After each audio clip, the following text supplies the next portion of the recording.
Those who voted for change must have now realized that the president they voted for has kept this country paralyzed. If you voted for him, but you're also feeling the pain, I hope you do your best to see it never happens again. Those who voted for change must have now realized that the president they voted for has kept this country paralyzed. If you voted for him, but you're also feeling the pain, I hope you do your best to see it never happens again.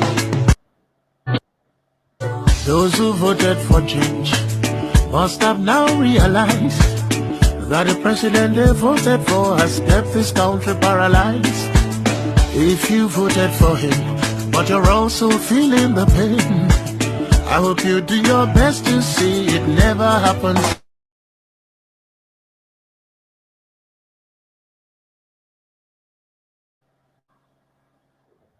We are pull it off again.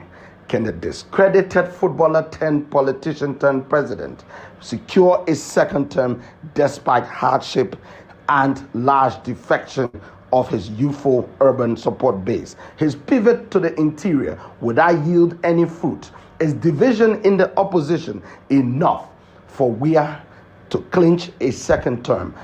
Join me, Menipake Dumoy, as I analyze Weah pull it off again. Can the discredited footballer turned politician turned president secure a second term despite hardship and large defection of his youthful urban support base? His pivot to the interior, would that yield any fruit? Is division in the opposition enough for Weah to clinch a second term? Join me, Menipake Dumoy, as I analyze the twists and turns on the Dumoy factor. Who voted for change must have now realized that the president they voted for has kept this country paralyzed. If you voted for him, but you're also feeling the pain, I hope you do your best to see it never happens again.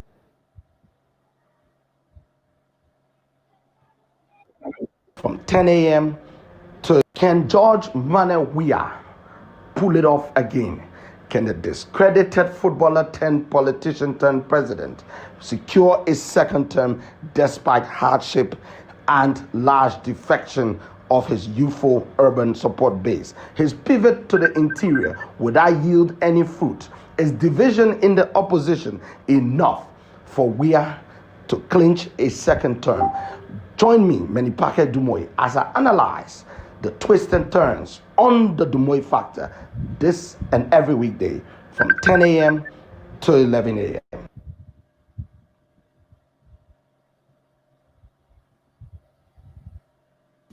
For example, according to the International Monetary Fund, in 2019 and 2020, real GDP recorded negative growth of 2.5% and 3% respectively.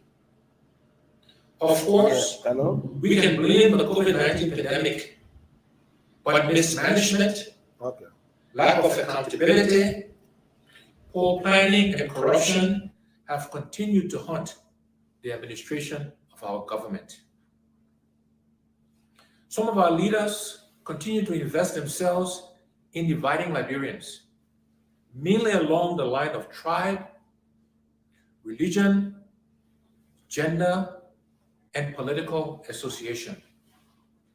Meanwhile, across all Liberian tribes, religions, and political parties, the living standards have continued to worsen. According to the World Bank's latest statistics, Liberia's 2020 real GDP per capita, which measures living standard, is the lowest it has been in a decade. In the United Nations Development Program Human Development Index report, Liberia was ranked 175 out of 189 countries in 2019. Things are bad for everybody, and it is only getting worse. Unemployment is high. Annual inflation is averaging over 20% in the last 3 years, seriously reducing the purchasing power of Liberians, particularly those who cannot afford it. In April of 2021, the Central Bank of Liberia released its monthly economic review, which indicates that Liberian dollars in circulation is 22.6 billion. Out of this amount, 20.8 billion, or 92%, represents currency outside the banks. There is only one logical explanation for this. People do not trust the banking system. Confidence is low. This is the price we have to pay when we politicize the banking system and corrupt it into systemic and other administrative failures.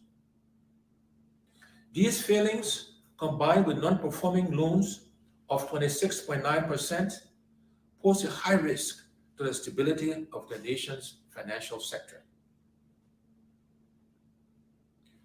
God has blessed Liberia with an abundance of natural wealth. Yet, at 174 years, we continue to beg for budgetary support, including from nations far. Good morning and welcome to a brand new edition of the Dumoy Factor. This morning, before we get into what happened at the court yesterday, I will be bringing in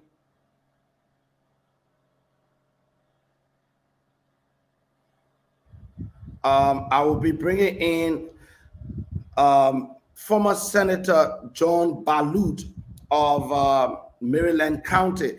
Senator Balut has been expressing some very strong opinions on the state of affairs in the opposition community.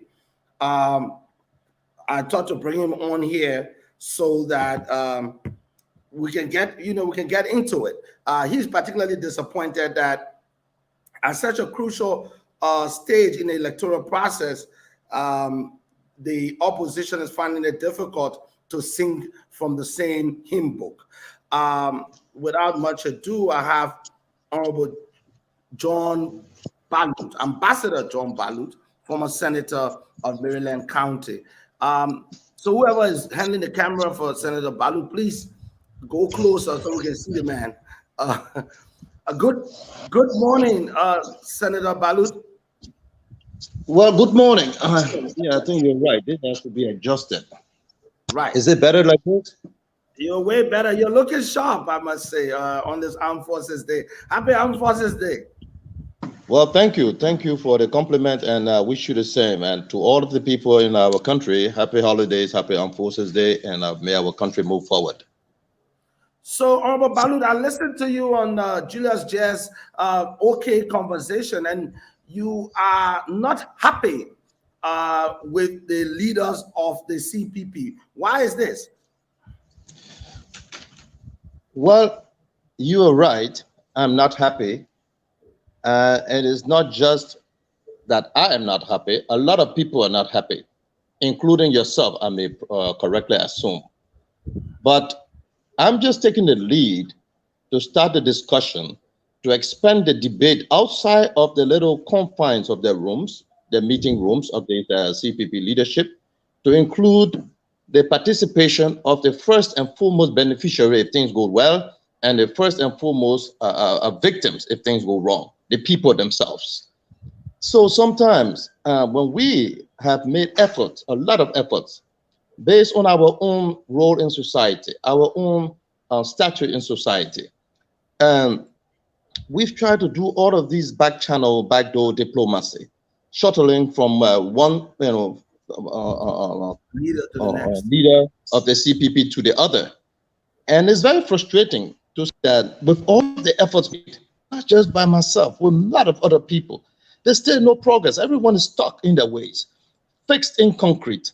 And I think it is unfair to the suffering masses in the hundreds of thousands who have entrusted their hopes and aspirations for a better tomorrow into the hands of the CPP that they were so uplifted, inspired, again, with a renewed confidence in our democratic process because of the emergence and creation of the CPP. So yes, I'm very disappointed. Yes, I had to go public, and yes, I have said the things I have said, and I stand by them. Because the first step to resolving any problem is, one, to acknowledge that there is a problem, two, to understand the problem. Let's give this a shot. Where do you think the problem is? So in 2019 or 2018, 4 leaders of the opposition bloc, including now deceased former Senate Pro Tem and leader of the Liberty I must Party. interrupt you to say that your volume has dropped from your end. So I'm not sure if you're understanding me, if you're hearing me, if I'm audible enough, but your volume has dropped. I'm hearing you clearly. Has it improved? Can you hear me now? I'm sorry, it's still, yes, your volume is still low. Okay, has my audio improved? Oh, from your side is good. Okay, I can hear you perfectly. Is it good from your side? Can you hear me? I can hear you perfectly, Senator. I hear you perfectly. Of course. Okay, let's go ahead. I'll just make an effort to hear you. I said, because the first step to solving any problem is to first acknowledge that there is a problem. Secondly, to try and understand the problem. So in 2018, a communication was signed by 4 leaders of the opposition: Councillor Charles Walker Bromskid, Honorable Joseph Newman Boakai, Benoni Wilfred Ure, and Alexander Benedict Cummings at the forecourt of the Unity Party Congo Town office. Following that, efforts continued to be made, was continuously made until they had a document, a framework document signed in May of 2020.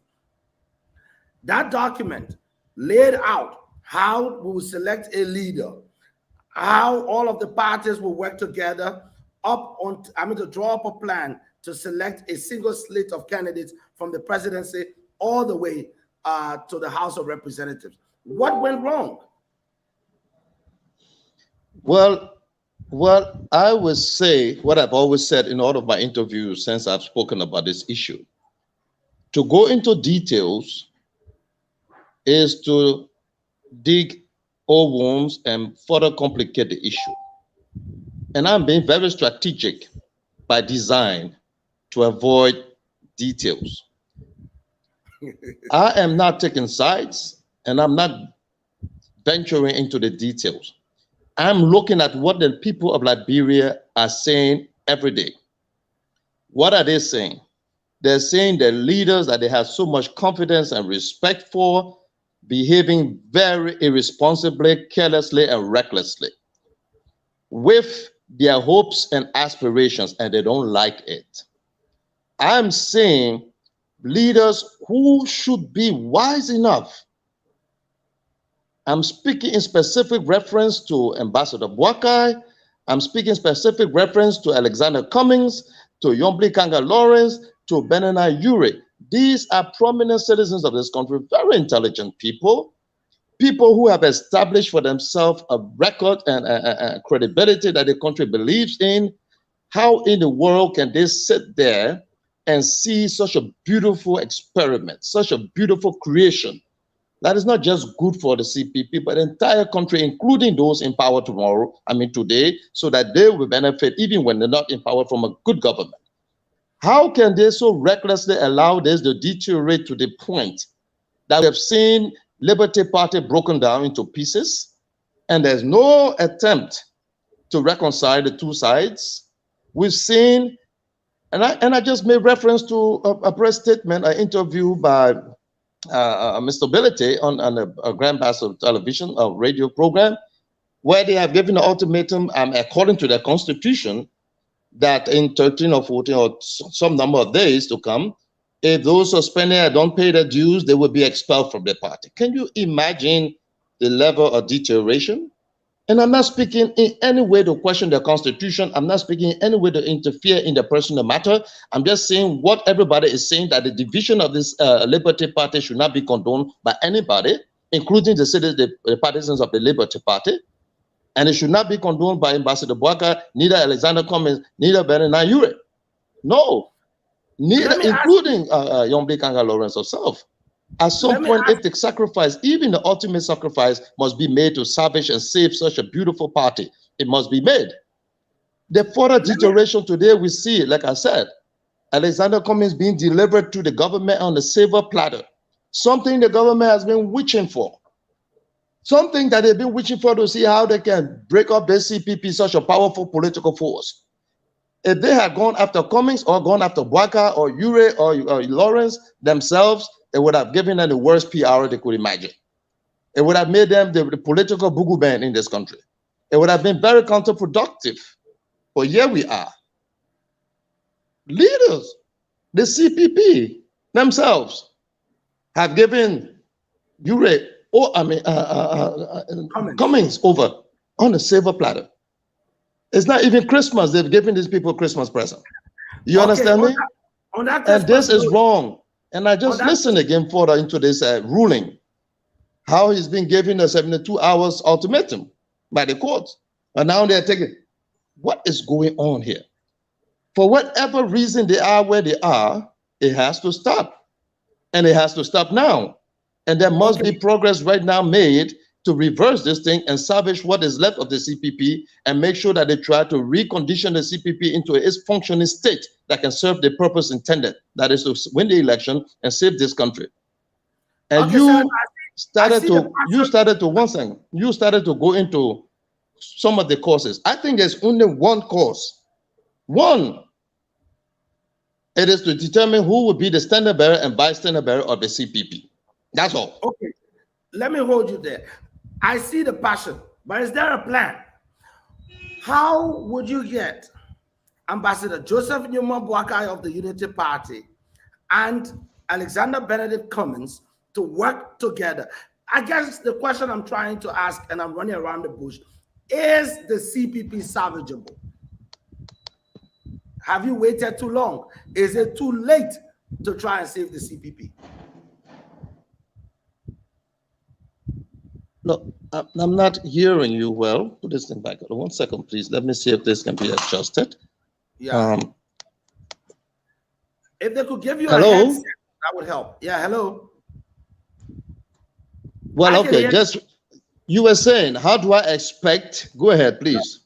My question is the CPP salvageable? Have we not gone too far? Have we not crossed the Rubicon? Have we not reached a point of no return? Is it practical to invest time and energy in trying to save the CPP? Is it practical to invest time? Well, I hope not. Your fears may be correct, because every day we see a further and increased deterioration of the situation. And my hope is that I hope it's not too far. And it's never too late to start to do the right thing. It's never too late to try to demonstrate and seize the opportunity and demonstrate leadership. This is why, as it relates to the cohesion, the unity, and the continued dialogue, I keep making reference to Ambassador Joseph Newman Boakai. I say Ambassador Boakai, the de facto leader of the CPP. I don't care what the other members of the CPP may think. No, he is the most prominent politician, opposition leader in this country. He controls the biggest political bloc. He has been in the government. He has all of these things at his level. He must, to whom much is given, much is expected. It is expected that he should demonstrate, seize this opportunity, demonstrate leadership, unite the CPP, recondition the CPP, and relaunch the CPP. So it didn't work 1 or 2 times. Yes, people will point fingers as to who's the cause and who's not the cause. But as everyone is saying that we're all going to lose, sometimes a break, space and time can heal. Now we've had a distance, they had some time, they've been fighting, they've been throwing blows. Sometimes a renewed call for unity may land on the right footing, and it may inspire the new thinking. So like I said, let him call the 4 members of the CPP together and ask them, where are we? What is wrong? What is happening to us? How have we deviated from our original path? Is it the standard bearer and vice standard bearer? And that is the truth. And that's why I have spoken directly through this media to Alexander Cummings. I always said, we must be able to measure expectations accurately. You must be able to calculate and measure what you want and what you can get, what you want and what is possible, what is ideally correct and what is practically realizable. We must understand this. And as I speak to you today, calling a spade, I said to people, Joseph Newman Boakai is the face of the opposition. Joseph Newman Boakai, by all measures, standards, and form, has continued to lead all the opinion polls in this country, across the country. He is the face of the winning ticket. Okay, Alexander Cummings, in all fairness to this man, we must give it to him, and I must acknowledge in this public space his high degree of competence, vision, and experience and exposure that he brings to this country. And I am so disappointed when I see people from within the CPP trying to denigrate Joseph Newman Boakai and Alexander Cummings, 2 of our finest. The 2 people, when combined, forms a formidable force that nobody can contest against. Senator, they 2 will win the election first round in any day in this country. Senator, let me pose a few questions to you based on your submission. Please go ahead. Number 1, Joseph Newman Boakai, as things stand, is the chairperson of the CPP. There is a rotational chairmanship. He's currently at his desk. He is the man administratively charged with the duty of keeping CPP cohesive. What is your reading of how he has done that?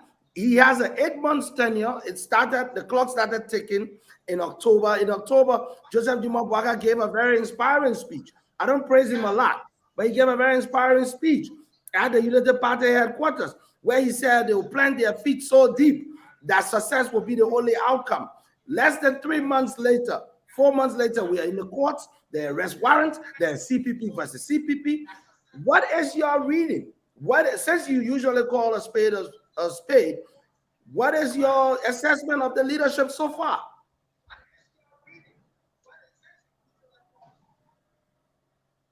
Well, I will agree with you that the reading is not good. That's why I'm speaking. I've had my conversations with Ambassador Boakai in private, many conversations. And I'm not going to go into the details of that because that's between us. I've had similar conversations with Alexander Cummings, with Mr. Ure. That's between us, and I must respect that.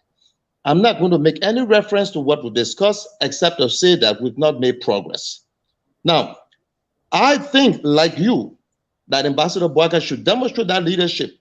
He should demonstrate that willingness, political willingness, that he demonstrated when he spoke and went upon ascendancy to the leadership of the CPP. That inspired you, that inspired me and everyone else. It is that Boakai that I'm calling on to assume that responsibility, that role of a leader, and reconcile the CPP. I was very disappointed when I heard in the corridors that the Unity Party itself was planning to leave the CPP. I said it clear to them. That would be the biggest mistake. The Unity Party should be, Joseph Newman Boakai should be in a position to reconcile the CPP, fix the CPP, and consolidate the gains and relaunch the CPP, not to break away. When you break away, you lose. When you stick to the United CPP, you win. What's difficult in that understanding? Now, on the other hand, let me make it also clear. It is this fixed in concrete attitude of, for example, Alexander Cummings, that the CPP leadership at the very level have been trying to reconcile this for him to go as vice. Sometimes these things are necessary.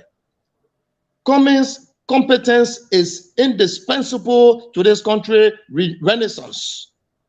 Every country in its difficult moments is giving some of the brightest sons and daughters to lead the process, to participate in the process.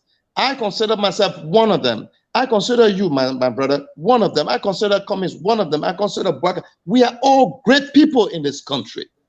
We spend so much time trying to break each other down. We never discover the potential we have, let alone discover the opportunity we have to unite and work in collaborative effort to develop our country. What is wrong with that? Cummings going as vice to Bwaka, and let me help you to understand this thing. Let me help you understand it. I said to people clearly, Joseph Yuma Bwaka, two-time vice president, went for election, got more votes than all of the CPP members combined, twice. Combined. He is an elderly statesman with more experience in governance than Alexander Cummings has, with no knowledge of the local traditional politics of this country than Alexander Cummings has, with more knowledge of the problems that we're faced with no more knowledge and experience of our shortcomings, our lack of political will, where we fail, where we can succeed, what are the options, what are our partners, who are our people we can work with. All of these things are within reach of Joseph Yuma Bwaka, not Alexander Cummings. So Joseph Yuma Bwaka come with, how do you call it, institutional memory. He comes with the institutional capacity. He comes with the institutional connection, interconnection, relationship and interrelationship, both local, domestic, and international. That is the kind of person you have. What does Alexander bring? Alexander Cummings brings a new blood into the vibrant leadership that this country deserves. He brings a renewed vision. He brings a new understanding of the economy. Mistake we make in this country, we remain political. It is time that we inject a little bit of economic understanding into our politics. We are stuck, and I've always said this, Liberia is stuck in a political mood. Everything we do, think, consume, and utter is political. We are not graduate, and we will not change if we do not develop, go and elevate ourselves into the development mood. We are still stuck in the political mood. Okay, let me Once we allow ourselves, by bringing on board some of the third ingredients of our potential, like Alexander Cummings, with a new vision, somebody who has a clear understanding of corporate development, understanding of economy, understanding of international trade, understanding a lot about the economy, and bringing with that experience of economy a certain discipline that you can only acquire, nothing less, in a corporate society. He has that. Zero tolerance to corruption. Okay, zero tolerance to waste, accountability, reliability, confidence building, investing in education and real things that matter. What better partner can Joseph Bwaka have?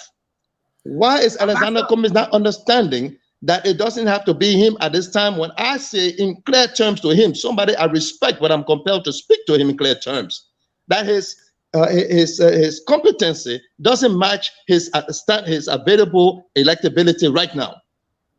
Okay, and he must understand that. Joseph Bwaka is the most electable candidate, a politician in this country now. Alexander Cummings, in all measure, forms, and standards, is the most competent politician right now, I'll say. The CPP and all of the members supporting the CPP will be inspired and be happy if they can have Joseph Yuma Bwaka as president and Alexander Cummings right behind him as vice president, making the perfect team, the dream team, in restoring democracy and development and the hopes and aspirations of the suffering people of this country. Senator and Ambassador Balut, I can see the passion, but while I think your end objective of bringing the CPP back together is noble, it's certainly your right to prefer Bwaka at this period in time.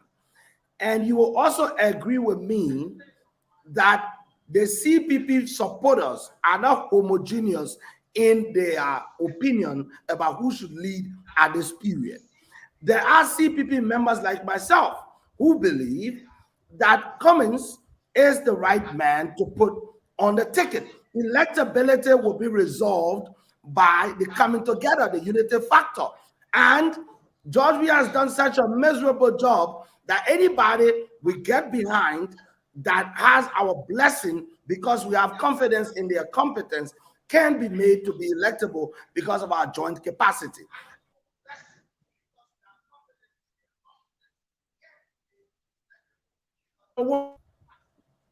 Is number one, where is all that experience in politics, in governance, in understanding how to bring people together? No, can we take it one by one before I lose focus, since I'm already having difficulty hearing you? Right. There's probably something wrong with your mic. With your speaker. But what I've said is, in summary, your position that Boakai should head the ticket is yours. There are others in the CPP that have different position. Regardless of the quality of arguments that are put forward, these differences remain. How do we resolve them in a democratic context? As far as I know it, and I don't know too much, but I know that in a democratic context, differences are resolved by an objective test. Which view is most popular within a given political unit? The given political unit of relevance is the CPP. A mechanism for electing a ticket was agreed upon. Appointed delegates from across the four political parties were to assemble. They were to be given the choice to cast their vote for either Ambassador Joseph Newman Boakai, relying on his experience, or cast their vote for Alexander Cummings, relying on the need for new blood. What's wrong with that? Okay. First thing, I didn't say that Cummings should be the preferred candidate because of his competence. No. You know, in political leadership at the level of the presidency, one has to be foremost politically inclined as a precondition, and the first condition. Sorry, and then you didn't hear me. Sorry, you didn't hear me. Sorry? Sorry, you did not hear me. I didn't claim that you said Cummings should be the leader. No. I understood you perfectly well. Don't worry. I'll get around. Okay, I accept that. You said Boakai. I accept that. You said Boakai. Let me continue. And I'm saying, because others disagree with you, how should we settle that? Yeah, I just want to come 2 steps back first. All right? Joseph, and when I say Cummings is the most competent one, don't get me wrong. This doesn't in any way take away from the competence of Ambassador Boakai. I'm not saying that Ambassador Boakai is not competent. And when I say Ambassador Boakai is the most electable, it doesn't in any way take from the electability of Mr. Cummings. I'm not saying he's not electable. I'm just saying at a point of where we are, when we should be opting for the best in the different areas that we have, we should not lose focus. They are both electable, but who is the more electable one? And Boakai. Shouldn't we go after the more electable one? Among all of the people that say Cummings is the most competent one, shouldn't we bring in someone who is competent in terms of a vision and platform and all of this experience and exposure that he has acquired over the years and come back home to help his country? That's the perfect team for me. And people don't understand that, and I'm sorry. Unfortunately for me, 99% of the responses I've received and feedback has all been in positive and in affirmative. Now, let me also add that I have made direct reference to the journey Joseph Newman Boakai has traveled. I've mentioned that he has been there for 12 years as vice president. You don't be vice president for 12 years without understanding the in-depth problems that this country has. You don't be vice president for 12 years without understanding the opportunities we have outside and both inside. Our partners, what their frustrations are, what their expectations are, what are the alignment, what are the deals, what are the connections that we have. He has all of these things at his fingertip. He is ready. But with him, in his elderly age, you will need somebody younger, somebody more experienced in the economy, somebody who has greater exposure than he has in building the economy, to work with him to add to what he already knows and what he already has. This is reinforcing the leader. And the right time will come when Alexander Cummings will ascend to the presidency and make his great impact that he's preparing to make. Are we understanding that? In the interest of time, is there something else I'm missing here? Am I forgetting something? In the interest of time, I would just like you to share with us if you have a plan of bringing about that great vision that you painted of CPP coming back together. And the one thing that you are missing is, although, you know, English people say you plan for the worst and you hope for the best. Plan for the worst. The worst would be that your plan of having Cummings go number 2 to Joseph Newman Boakai. First of all, I don't know if that offer has been made. Secondly, if that offer is rejected, what do you do? I have said to you, this framework document has in it an opportunity for you to have an elected primary. What's wrong with that? Let me help you understand and lay to rest this issue of primaries. And I'm going to be very practical, because at the point where I am being political, I'm being practical, and I'm trying to cover all of that with a little spice of diplomacy. You understand me? That's why I'm choosing my words so properly, and I'm trying not to offend anybody while speaking truth to them in the face and appealing to the consciousness to wake up from their sleep. Speak about the primaries. I hear people all the time, primaries. I said to you, granted, you have primaries, go to the primaries. Granted, you win the primaries. And I'm saying you because clearly I know you support Alexander Cummings. So Alexander Cummings wins the primaries. Let's assume that. And then Joseph Newman Boakai, the face of the people. Why you have a couple of hundreds of people in the hall, the face of the hundreds of thousands of people. And he knows that. He feels it every day. He has the endorsement every day out in the public. He goes there and he loses on the technical process of primaries. And the old man bows his head and the staff walks him to his car so that he vacates the premise. He goes home. Do you think you've won anything in that primaries? I mean, we've been practical. Yes, you won the trophy. You won the no, not the trophy. You won the, excuse me. Some more. Let me land on this issue. Okay. Let me land on this issue. So he wins the primary. What else does he win besides the primary? Does he win Joseph Newman Boakai's support? I mean, Boakai may say anything he wants to say. You and I both know, no, he doesn't win the support of Boakai.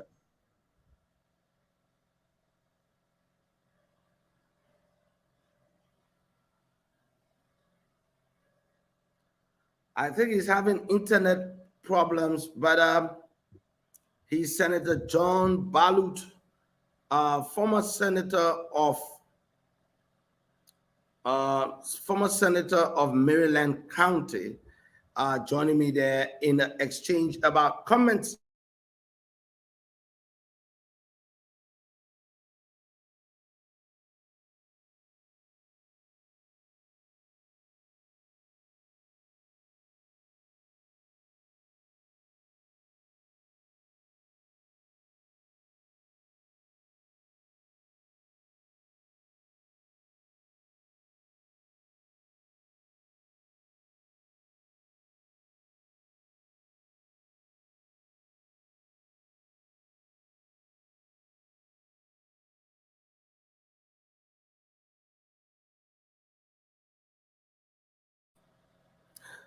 Yes, we had some internet problems there. Yeah, but that was Senator Balut. The question I keep asking him, and I know he's very passionate and very fired up, but the question he fails to address over and over is what's wrong with an objective test of Joseph Newman Boakai's electability within the context of a primary.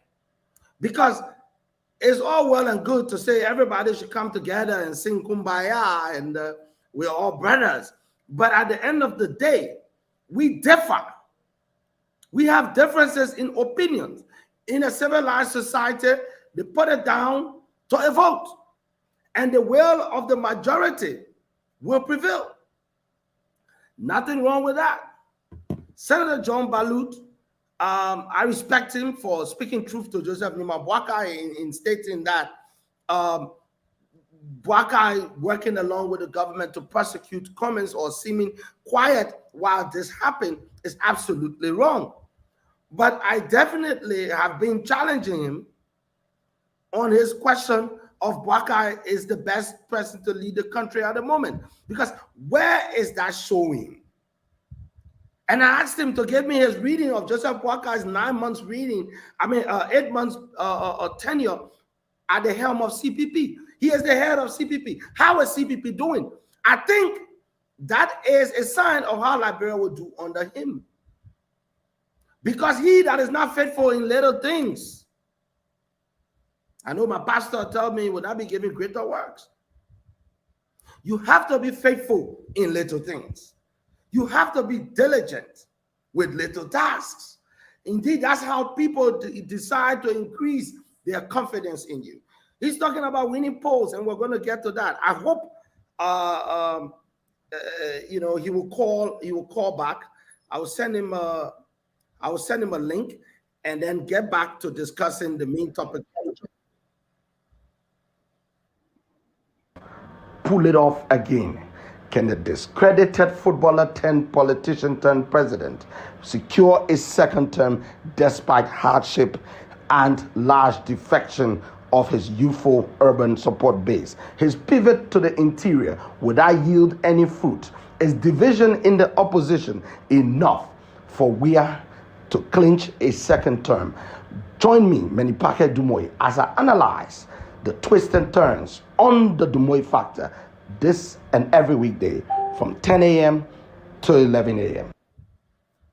Now, yesterday, the government won in the argument as to whether or not Alexander Benedict Cummings should be made to produce documents that the prosecution was demanding. Even though we disagree with that ruling, but that is the ruling. Here is the problem. The document does not exist. Here is another problem. Cummings and his lawyers said to the judge that these documents, this particular document does not exist. How does the courts in Liberia have the power to compel you to turn over documents in your possession? But the document must exist, and it must be in your possession and under your control. On the day the framework document was signed, Bernard Wilfred Ure was chairman of the CPP. He had all the documents. And this framework document was symbolically signed on Zoom. The video is all over Facebook. But I can tell you the reasons why the government is hell-bent on this document. Is because there's no other evidence. The case is over, folks. It's over. All Alexander Cummings needs to do now is to communicate again officially in writing within the 72 hours and say to the judge, I do not have this document. Now, the judge has two options. He can either imprison a very popular political leader for a flimsy flimsy reason, and risk all of the political tensions that would bring about, or he fines Cummings. But there will be no basis for that fine. But what the government really wants is for Cummings to take flight to the Supreme Court.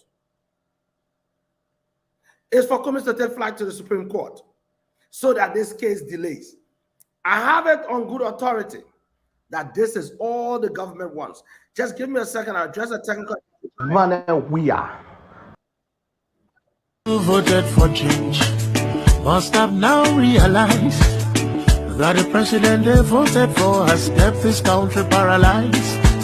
If you voted for him, but you're also feeling the pain, I hope you do your best to see it never happens again. Can the discredited footballer turned politician turned president secure a second term despite hardship and large defection of his youthful urban support base. His pivot to the interior without yield any fruit. Is division in the opposition enough for Weah to clinch a second term? Join me, Menipake Dumoy, as I analyze the twists and turns on the Dumoy factor this and every weekday. Yes. And so I was saying, the only reliance that Cephas has, the only basis for which he came to court was a piece of document that does not even exist. So this case is over, folks. This case is over.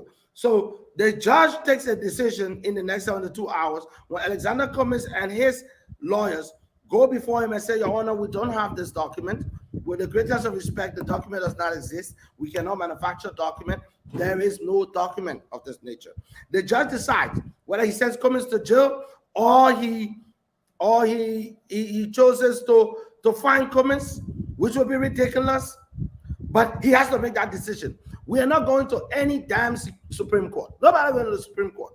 This case will have to be decided. And then the judge will be forced to tell Mr. Cephas to present his case. Let him present his witnesses. He said he had witnesses. He had incontrovertible evidence for which he wasted everybody's time.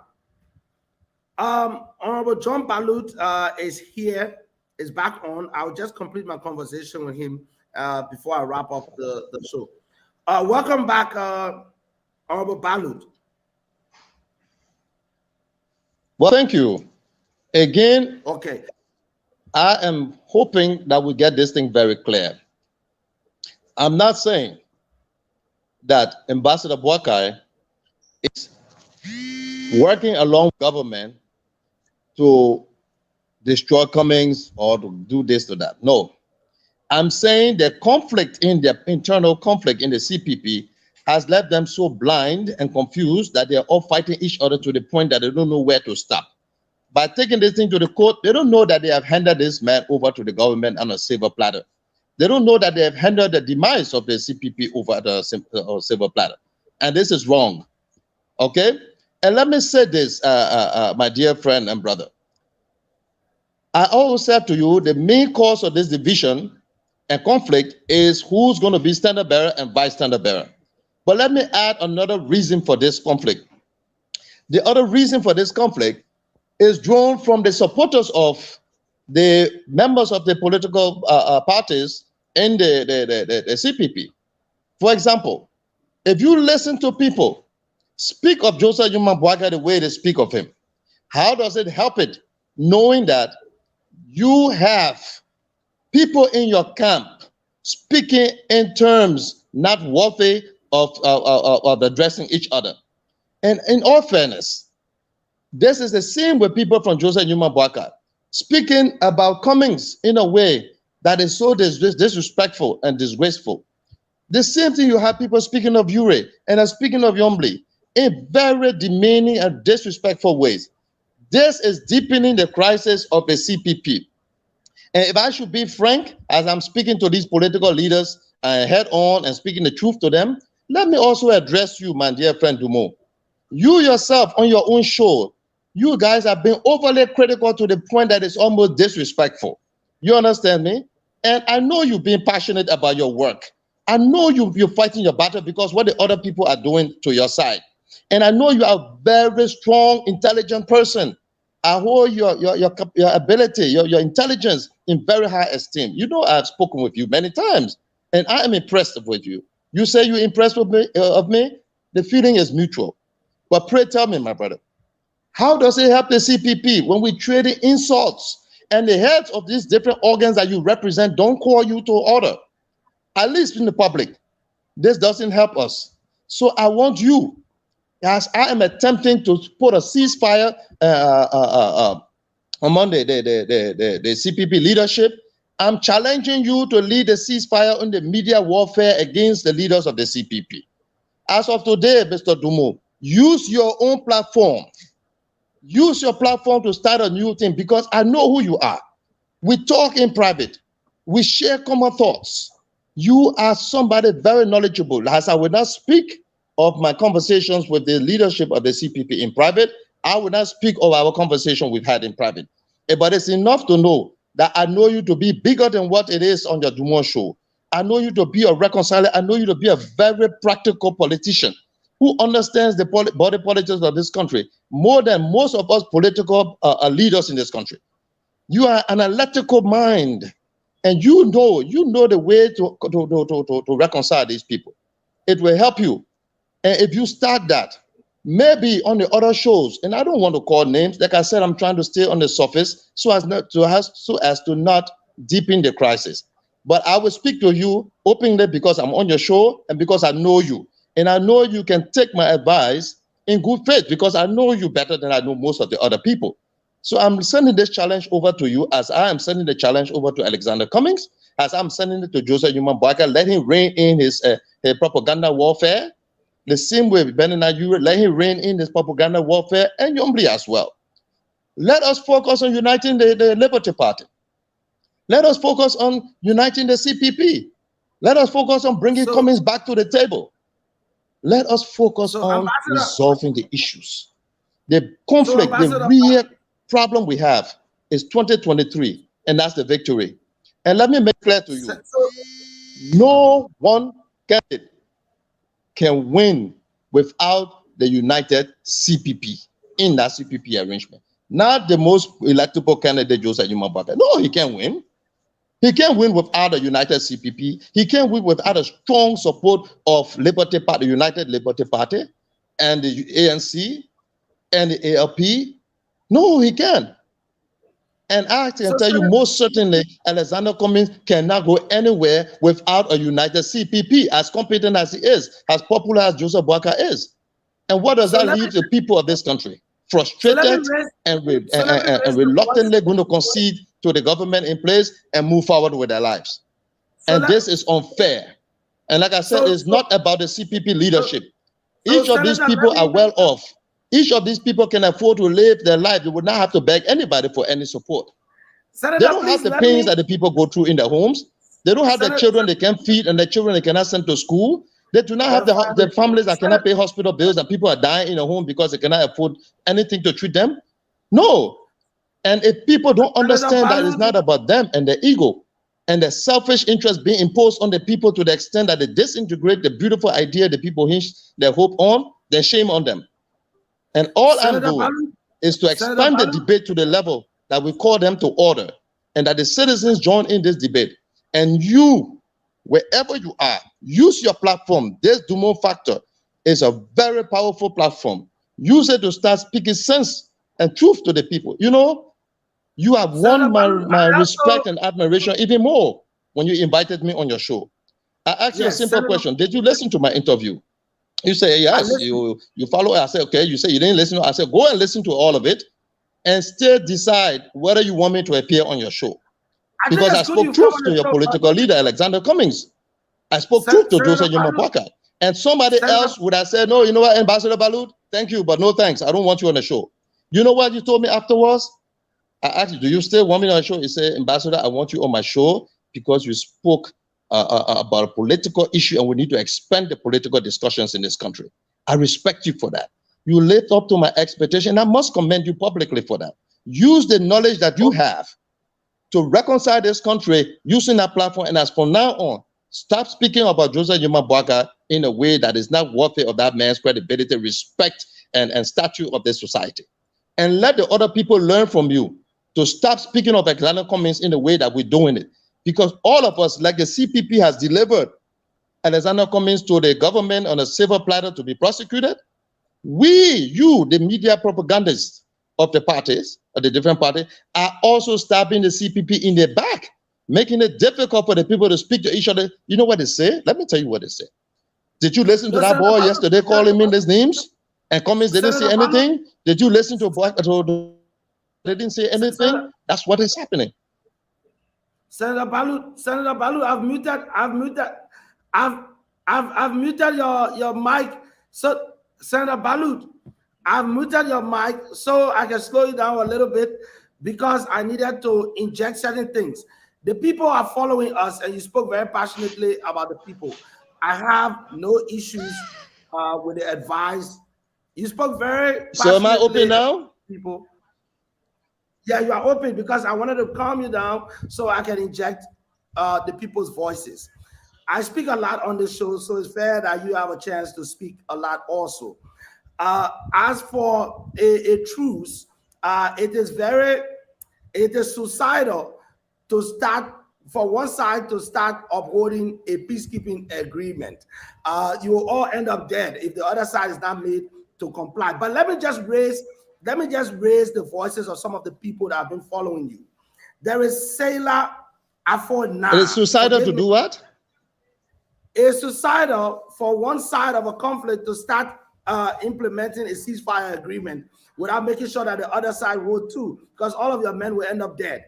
That's just by the way. I'm just trying to raise the voice of someone who sent a message. I want to reach out. Yeah. So there is a statement here. A few comments by Sailor Afwana. Forgive me, Sailor, if I'm not pronouncing your name well, but she's saying, Senator, I'm really surprised at you. They all agreed with the primary, which is democracy. When Bouakai wins, Alex will support him. When Alex wins, Bouakai will support him. The same mistakes over and over. What agreement did they all come to? Was it not primary? Why is Bouakai not selling his agenda to win the primary?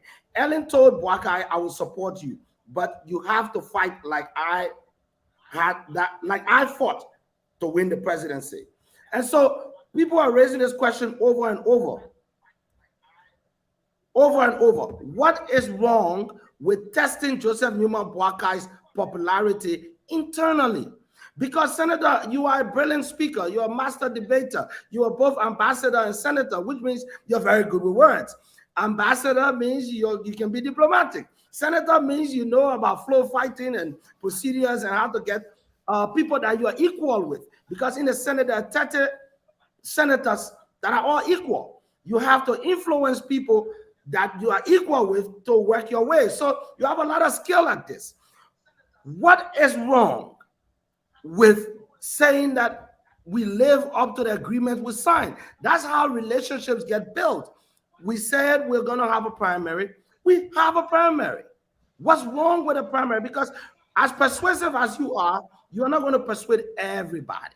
Not everyone's going to come to this agreement that, look, let Bouakai go on top. Or not everyone's going to come to the agreement that, Bouakai, you are our pa. Just support Cummings, who's a young man. I want to move forward. Well, younger, man, not young man, younger. That want to move the country forward. Not everyone is going to persuade. But because we're a civilized society, we don't go and fight. I agree with you that we shouldn't be fighting each other in the press, but we are. We can get out of it if we agree to a plan. What's wrong with this plan? Primary, one man, one vote. The person with the greatest number, Bouakai has won all the polls. Can he win the primary? What's wrong with having a primary, an objective test of Bouakai's popularity? It's all yours now, Senator. Well, I am someone who called for upholding the tenets of democracy. I support primaries. Don't get me wrong. I support primaries any day. In fact, the last CPP elections in this country, the midterm elections, we had a lot of problems because the CPP, including Alexander Cummings, opted to not have primaries in certain counties. They bet on consensus. They had an agreement that they would give Maryland County to Alexander Cummings. Alexander Cummings, they didn't want the CPP primaries in Maryland. Are you listening to me? Joseph Newman Bouakai, Unity Party, they didn't want a primary in Lofa. Liberty Party, Yombi Kanga Lawrence, they didn't want a primary in Grand Bassa, Liberty Party. They didn't go for primaries, and we criticize that. Are you understanding? We criticize that. I personally, in my quest to participate in the election and help to move our country forward, ensuring that my presence is in the legislature and that my presence is felt and the difference is there, I told them, what you are doing is not in a framework document. It is not part of our democratic process. The CPP is compromising democracy by going for birthplaces of standard bearers and say, we give it to you, no primaries here. A lot of people were disappointed. I was disappointed. I walked out of the CPP arrangement because of that. But now So I believe in primary. But at that point in time, your political institution did not support primary. Your political institution set up for a consensus building. I'm saying to you, part of the framework arrangement leading to the selection process of the standard bearers and vice standard bearer leadership of the thing, unlike the senatorial election that was not part of that thing to say they would not have primary, which was not part of the agreement, in these agreements, you have a lot of other processes to select your standard bearer. You talk about a voter perception survey. You spoke about consensus building. You spoke about primaries. It was not just one. They didn't limit to one. Within their own understanding, they had a series of other processes. I'm just saying, by accepting in concept to adapt a series of other processes within the framework, is to allow yourself to say, we will succeed at all costs and despite all odds. I'm just saying to you, more than being technical, this process is political. You say, I'm a senator and a diplomat. I'm holding you now to tell you not all political processes are handled in a way that you consider politically correct. A lot of the political processes are handled in a way that is built by consensus on issues also. Let me also make reference to you. You had an existing situation with the CDC. Can I land on this thing a little bit? No, you have an existing situation with the CDC. I just want to bring in a fact that will eliminate things a little bit. So that's Spencer. Yeah, go ahead. I want to give you a dose of public opinion. Spencer Brown is following the show. He writes, "You are all afraid of Henry Costa. Where were you to? I mean, when he started his insults against one person in the collaboration, what did you say to Joseph Juma Boaka when he appeared on Costa's show and refused to even give Costa an advice to stop abusing leaders of the CPP? So people are raising these issues. There are a couple of points here about your points around the CPP coming back together being impractical without considering primary, given that people have gone over the consensus building process. It has failed. None of the two contenders have agreed to drop out of the race. What do? Do we spend forever and talk the entire time, or do we institute something like a primary, an objective measure of who has the most support? I reject radio station poll results as a basis for determining political leadership within a political party. For all we know, those polls may have been staged. We don't know. It's great that Joseph Boaka is having the PR that is winning these polls, but they're not scientific.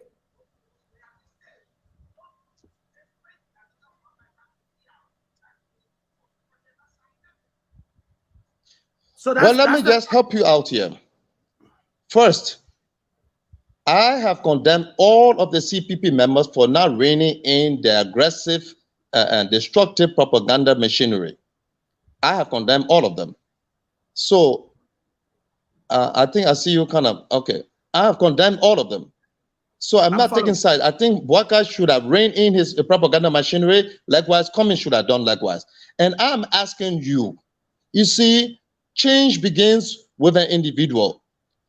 Change begins, Mahatma Gandhi said, be the change you like to see outside. Today, take on my challenge. Don't disappoint me like I know I hold you very high esteem. Tell me, okay, today we will start reconciling the CPP on your show. And believe me, Mr. Dumo, the ratings on your show will shoot to the ceiling.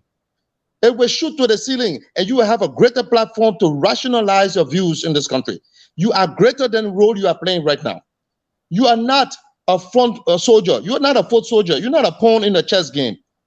You are a knight. You are a king. You are a master of words, a master of opinions. You are a very intelligent person. Use that for the betterment of this country. Use that for the betterment of the CDC. Unite them. Go down as the man who brought the CDCs back to their feet, and I will be your partner in this. Let me help you also here. I'm saying to you, the Congress for Democratic Change went into the coalition for democratic change with the rest of the other parties. It was clear George Weah was the face of the opposition bloc there. It was clear that George Weah got that popularity? Did they go for a primary to determine who would be the standard bearer of that coalition? So, Did they? so let me ask you. So no. let me ask you. This. And did they miss the mark? When So excuse me now, excuse me a little bit. Just 1 second. I know you will mute me again, but just grant me a little minute. Just hear me out. Just hear me out. Why didn't we decide that we're going to have a marriage structured like that from the get-go? From the get-go, you assured all of your partners that we will go to a competitive primaries. Why didn't they say this is Joseph Boaka's house, or else must agree to be servant? You are a politician. When John Ballard ran in Maryland in 2005, it was a tsunami. When John Ballard tried the next time, it wasn't a tsunami because popularity is a perishable commodity. Joseph Numa Boaka got impressive numbers in 2017. There is no guarantee that he will have those same numbers or better in 2023. It is on account of that some people are asking for an objective democratic test. We are not doing this simply out of ambition or out of attraction to Cummings. We are doing this because we are experienced. We know that time changes people's views. It's been almost 6 years since Ambassador Boaka got those 400,000 votes. As I said to you, popularity is a perishable commodity. This insistence, because you are starting from a premise where Ambassador Boaka has the most votes, so that the only logical thing to do would be to make him the candidate. My confrontation to that is, no, Ambassador, let's check. It's been more than 6 years. Are the people in the same mood? The first place to test the macrocosm of the Liberian society in our game will be our CPP constituency. Let us get people from all of the 4 political parties to decide if the grassroots is still in love with Boakai. What is wrong with that? Hey, look, stop speaking, stop preaching to the converted, and stop singing to the choir. I agree with you. Primaries is always the way forward. Don't get me wrong, Mr. Dumo. Primary is always the way forward. So is consensus building. So is the perception in a survey. Are we frozen? No, okay. No, go ahead. Good. Go ahead. There are a lot of other options. I am saying to you, if this is not working, we still have to find a way to make it work. It does. So what now? If we're not going to have primary, do we lose the elections? So Definitely. What? If we cannot work together, do we break up and then we lose? Because that's what's going to happen. You know, even the Unity Party, I said to them, you try to walk out of the CPP. No, I said to my own people, and some of them don't like it, but a lot of them understood it. So as long as 90% of the people agree with me, I'm more comfortable with that. What we are walking out of the CPP is going into where we were 2017. You had half a Liberty Party, the same Delon and Yombly, Bility, then were on the other side. You had all of ALP, you have Unity Party. We went there, we lost. We didn't have Ellen Johnson Sirleaf. This time, we're still going in the same direction. We're not having her. We're not having a united CPP, and we are no longer in power. You are not an incumbent anymore. You don't have access to some of the state resources like this other government now has. So things are not going to be better off for us if we walk out of the CPP. No. But your popularity rating is still intact. I will give it to Ambassador Boaka. His popularity rating is still okay. In fact, I think he has more people today believing in him because of the things they're saying in the country. But a united CPP will double that vote that he's going to get. And I made reference to what happened in Monserrado. For the first time, the opposition won Monserrado, not because Liberty Party that produced DeLong got stronger, not because they got more powerful, no, because of the strategy, because of the united front, because of the willingness and the cooperation, true cooperation of the leadership of the CPP. Everybody was on the field campaigning. Delon, when Ellen, what her name, Geraldine Doe Sheriff, may her soul rest in peace, participated, I told the population, the man got 5,000 votes. 5% of the vote when Geraldine Doe Sheriff was at 95,000 votes. With the CPP, the man got more than 200,000 votes. And CDC was trailing. What different happened? all of the CPP members were still in the same election with Geraldine Doe Sharif, and all of our votes combined didn't constitute 50% of the woman vote. But today, the same parties are there, and their votes are now 10 times more than what, 5 times more than what they got in that year. Because of what? The CPP. The CPP is not a unity party. It's not the ANC. It's not the ALP. It's not the Liberty Party.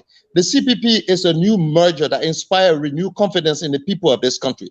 People of this country find and say, wow, if all of these great people can come together, these great institutions can come together, I would now believe in our democratic process again and give our country another chance. That's why a lot of people who sit on the fence got off the fence and participated, knowing that now they finally have the control over the destiny by strategy, by CPP. Break away that CPP and you think you will have the same numbers, you will not. You will go back to where you were when you were individuals. In fact, you may have more discouraged citizens now sitting in the corner, withdrawing from the process because they are giving up. If this group of intelligent people can behave so childishly, so recklessly, irresponsibly, then they're giving up permanently. It's going to be worse than where before. The only way out for this CPP and all of the constituent members to have any shot of the leadership of this country is to remain united. Is to remain united. Is to ensure that Liberty Party remains united.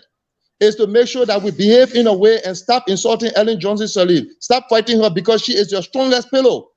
Make sure that you can tap on people like that. Stop insulting Cummings. Stop insulting Boaka. Stop insulting Ure and Yombly. These people are powerful people that helps to make you strong. You shoot each other in a room and all of you are dead and nobody to stand and say, but where are our people? Nobody. You shot them all. You shot them all. Right. And you, the propaganda machinery, you were the one giving the bullets and reloading the shots. In fact, when the people refuse, you throw stones. And so you make the situation worse. I am speaking from outside of the picture, having a holistic and objective analysis of the situation. And I challenge you, Mr. Dumont, someone who has this capacity and ability to do likewise, to join me and start uniting the CPP. Start now. And if you can tell me on the show, Ambassador, I'm going to join you, I will be your #1 audience or follower on this show. Can you say that to me? Ambassador Balut, I want to see the plan. I want to see the peace plan. I want to see the roadmap. I want to see the roadmap. I want to see how you're going to get the United Party that believes that the leadership of the CPP should be handed to it on silver platter, that anybody that is tracing us to say that I don't believe in Joseph Newman Boaka. I want to see how you're going to get a hostile Henry Pedro Costa, who has an industrial insult machine that dishes out insult on a daily basis, how you're going to get all of them behind you. What is the plan? The plan cannot be for Dumwe to be a sacrificial lamb. The plan cannot be that ANC should roll over. The plan has to be clear. It has to be concrete. We've reached the end of the show. I have to say, happy Armed Forces Day. Thank you for being brave enough to come on the Dumwe Factor, for being courageous enough to speak truth to both sides. And where we disagree, the conversation will continue. There'll be many. Do I have a final word? Yes. Do I have a final word? Yes, go ahead. Do I have a final word? Yes, go ahead. Thank you. What is the plan, you ask? Beautiful question. I'm working on it, and I'm inviting you to join me to work on the plan. Are you prepared to join me, Mr. Dumont? I'm prepared to join you when you have a plan. In between now and then, we will continue. We'll continue to defend our position. We'll continue to defend our. No. I want you to help me for us to build a plan, because we're working on a plan now. I need a strong man like you. Are you prepared? Okay, I'm always. I'm inviting you, like you invited me on your show, and I accepted. I'm now inviting you to form part of making a plan that can save the CPP, and redeem the dignity of our leaders, and save the institutions, and move this country forward. I accepted your invitation. I'm asking you to accept mine and join me. Are you prepared, sir? You have my support to work for a united CPP that is democratic, that embraces internal democratic competition. I will work along with you any day to work for internal democracy and the ultimate victory of the CPP. I'm on board that plan, a comprehensive plan. Can we have our first meeting tomorrow? Yes. And enjoy the rest of your holiday. Senator Ambassador John Balut, thanks for being here. And in the meantime, start the ceasefire. In the meantime, start the ceasefire and let us reach to the other people to stop the ceasefire. All right, we'll consider it. Are you prepared? We will consider it. We're prepared to do anything to save Liberia. We are committed. It's goodbye. Thank you. Happy Armed Forces Day. May God bless you. And thanks to everybody for following the show. May God bless you, my brother. Thank you so much for the interview. All right. So that's John Balut. I mean, I saw a lot of our people jittery about me giving the ambassador a lot of time to speak. It's important. We have to listen to other views. And of course, we don't agree on a number of things, but generally speaking, his call for unity is important. It's an important strategic goal to keep the opposition united. Is noble. But things don't get done because they are noble. They get done because you have a clear plan. And that is where he is lacking. There's gaps in the plan. There's gap in the plan. Like I said, you don't go and seize fire when you're not sure the other side is seizing fire. All your men will end up dead. You will not have peace. You will have a slaughter. That's what you will have. But as I was saying, what's going on in court is that this case is over. CFAS has no evidence. I believe the Cummings legal team should let the judge know that this document doesn't exist, and let it be up to the judge what he does next. Whatever he does next, CFAS has to continue with his case. He has to continue with his case. And he cannot continue with his case because he has no evidence. Slich. Why does he have no evidence? Because Cummings is 100% innocent. Goodbye from me. Enjoy the rest of your Armed Forces Day. Until we see you on Monday with a brand new edition of the Dumoy Factor.